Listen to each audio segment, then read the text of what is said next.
Side खबरों के लिए सब्सक्राइब करें फ्लेम मीडिया और उसके बाद बेल आइकन को प्रेस करें ताकि सबसे पहले आपको मिले एक्सक्लूसिव खबरें।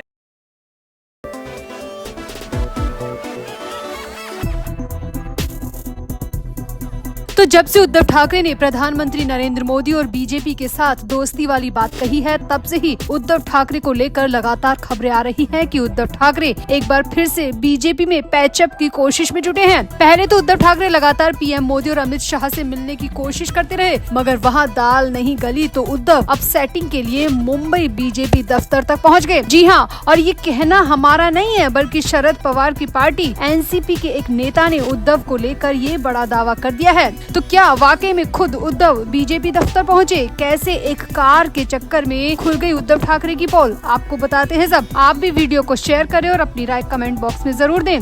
तो मुंबई के नरीमन पॉइंट के ठीक सामने एलआईसी ऑफिस के पास बीजेपी दफ्तर में एक कार ने राजनीति में हाहाकार मचा दिया। अब ये कार किसकी है, इसे लेकर अब तक सस्पेंस बना हुआ है, मगर एनसीपी के एक नेता का दावा है कि ये कार उद्धव ठाकरे के किसी करीबी नेता की है और वो हो न हो बीजेपी दफ्तर में महाराष्ट्र हाई कमान से मिलने गए होंगे और उद्धव की बीजेपी में सेटिंग के लिए ही गए होंगे। अब एनसीपी नेता के दावे के बाद तो हंगामा मच गया, क्योंकि सीधे बीजेपी दफ्तर जाने का मतलब साफ है कि उद्धव ठाकरे किसी भी कीमत पर बीजेपी में जाना चाहते हैं। बीजेपी से विलय के लिए एडी से चोटी का जोर लगा रहे हैं और इसी के साथ एनसीपी नेता के दावे ने सारी पोल खोल के रख दी कि उद्धव ठाकरे बीजेपी में विलय के लिए किसी भी हद तक जा सकते हैं।